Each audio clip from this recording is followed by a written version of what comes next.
Dang, it's kind of messy around here. We're getting ready to clean up, getting ready to tear all that stuff down and put it away for the winter and clean up my mess. I want to come out here and talk with the boys, my favorite guys. How you boys doing?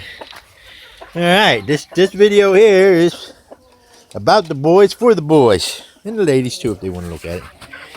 Aggressive roosters is the topic of the day.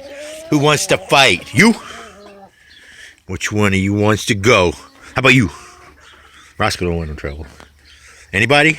Where's Chucky? Where's that little troublemaker at? We got troublemaker. There he is. What you doing up there, boy? Alright, we got a little troublemaker up there. We got these guys down here, man. I hate to keep them cooped up like that, but these guys will get murdered if they come out here. Chickens are cannibals. They will gang up on you, won't they? And so, we got 8 of these big boys out here. When you've been watching the videos, you pretty much know this. Don't you start with me. Don't you start with me. I wanted to touch up on aggression roost because we got some aggression going on. They are adolescents. If you can take a good look at their feet, they got little spurs coming out there. See those little spurs starting to pop out? Yeah, he's starting to feel itself. And got the girls over there. I think 3 of them. 3 of them are coming into laying. And so they're all teenagers and they got hormones are rolling. And the hold them down trick. Let's start with that. How about it, Roscoe? Roscoe's a good looking guy. The holding down and give them a timeout kind of thing on the ground is effective to a degree. It stays with them for a little while and then they forget about it and then they go back to being whatever they were before that. But I think the correct way of doing that is to put them down and hold them down on the ground and put your hand on their head and push your head down to the ground. And then when you lift your hand, if they lift your head, you push them back down again and hold them there. And you repeat that until you can lift your hand and they leave their head on the ground. And then you just let them up easy, let them walk away. All right. I think that's the right way to do it, and I think it sends a good message out to them, and that works. The other thing is getting a little beyond that. Like I said, that message, man, you're a big fat rooster. That message ain't sticking in their head that long. He's getting the idea real quick, but it doesn't stay in their head, and they're going through all this, and they got the chickens over there, the hens, to stir up their hormones, and it goes beyond that, and then that's where they get to where they'll try to attack you. They'll come over and try to bite you, and they don't quite know about the spurn thing. They just know about kicking and scratching. I don't think they know about the spurs yet, and it doesn't hurt. You see, I wear shorts all the time. It doesn't hurt. They freaking peck me and that crap. Here's the thing. They won't really hurt you. You could withstand an engagement with these things. When they come at you, don't let them get away. Reach out and grab them. Get them by the neck. Grab a foot, a tail, whatever you can get a hold of. A wing. They can't fight you. What can they do after that? You just grab them. Don't let them walk away. Because if you let a rooster walk away from you, he's going to come back and do it again. You can't let him walk away thinking that it's okay. So you grab him up. And then when you get him, you touch him on the comb, touch the wattles, pull on their little beards, let them know that you handle them. Alright? And then if you want to set them down, you can. If they're still fighting you and trying to bite you, pluck them in the nose. Right in the beak. That's vibrates the brain. It gets directly to the brain. So the thing is not necessarily to abuse them, but you have to show dominance. And sometimes the only thing they understand is a real heavy hand. I don't mean hurt them, but you can't let them run away. Absolutely cannot let them run away from an argument. If they come up and they run away, they'll come back and get you over and over again. Now, this method, he wants to fight. That was a fight dance and a girl dance all at one time. What was that about? There's a saying, it says twice makes it right, because if you do it a second time and get the same results, you should be smart enough to figure it out.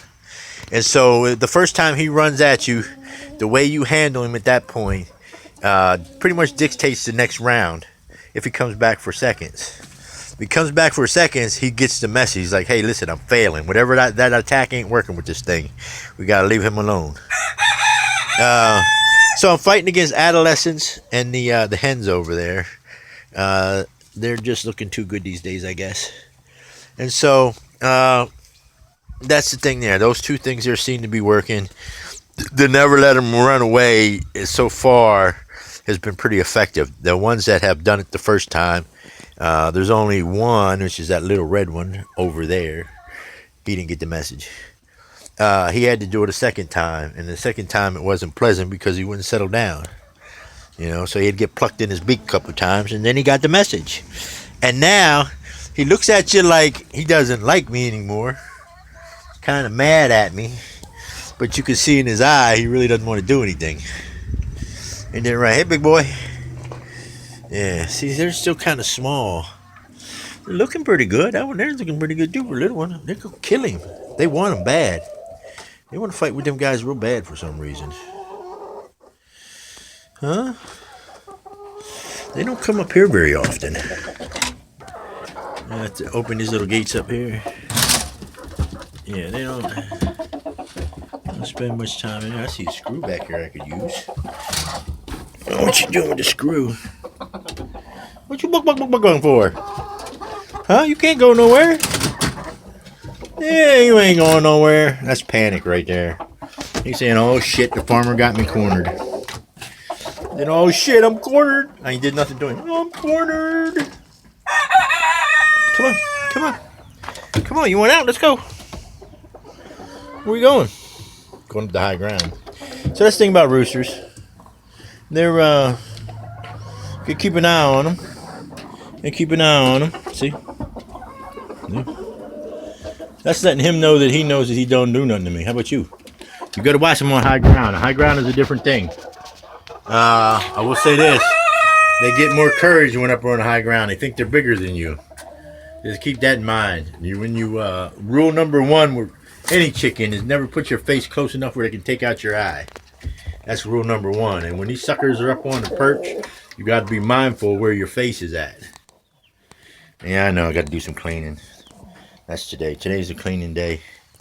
They're going to replace the water bowls, scrape the shit, throw some bedding down. What you doing, man? What are you doing? See this little nub where you got one missing? I think that was Prince Albert that did that to him. Took a chunk right out of his little comb. Then you look at old White Cracker here. Hey, hey, ain't nothing wrong with his comb. Nothing wrong with his comb. He got all his comb. He's ready to go. I like the pea comb. If you look around with the ones that have the pea comb, look at them. It looks real cool. It's like a sporty little hat. You know what I mean? Like these guys are wearing cowboy hats, right? The straight comb's like a cowboy hat, but it's a little more debonair looking hat right there. Like a little derby or something. So I like those deals. Now, how's this for speculation? All right. Let's say I take one of those little ones over there, and I'm calling them Easter eggers, even though the egg was an olive egg, and mix it with Speckles Sussex. Maybe let the rooster go over and do his thing for a minute, and then do it so I can get a whole bunch of eggs and fill the incubator and do it as often as I can, to where I can get hens that look like speckled Sussex but lay an Easter egg, like a green egg or a blue egg or something, right? So how cool would that be to turn them, take their straight comb and give them one of these combs, these little pea combs, and then give them the blue gene, but have them the outward coloring the speckled Sussex. All right, how cool would that be? A blue a blue or a green speck egg from a speckled Sussex with a pea comb. That would be some engineering there. I think it can be done. I think it can be done. Hell, there might even be a market for it. What do you think, Bo? You think you wanna be a participant? Huh? You wanna be a participant? I don't know what that would come out looking like. The thing is if I put it with one of those over there, they already have the pea comb. They have the gene in them. So the chances are that if I get a union between those, like say that white one right there, and say Speckled Mr. Speckles over there. If I get that union, and they produce enough girls in there that are speckled, some of them are going to lay the same kind of eggs that she lays, if not all of them, most of them. So that would be an idea there. I think that would be cool because she has the pea comb in her because she has the Americana. I think it was.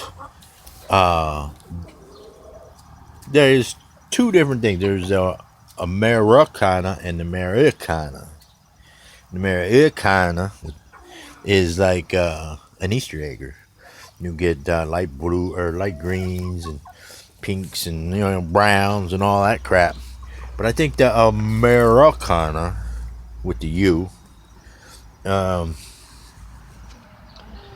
a stronger blue gene and is capable of making blue eggs. And I think what happened with Charlie is they had Americana that they mixed with the Moran, because this little one, white one right there, on the left, laid the brown egg, and this white one on the right, this one right here, laid an olive egg. It's not a light green, it's like a darker green, like an olive egg. And he's got buff in her, or she's got buff in her. And so that olive egg, even though got the mama's gene where she has a lighter tan egg, is the egg still came out a darker green. These other ones, I'm yet to find out what happens with those. One of the little black ones over there, I think she's doing it. What you guys doing? You guys trying to move on me? You better stop acting funny. There's Chucky. Come on, man. You gotta love roosters, man. Look at these guys.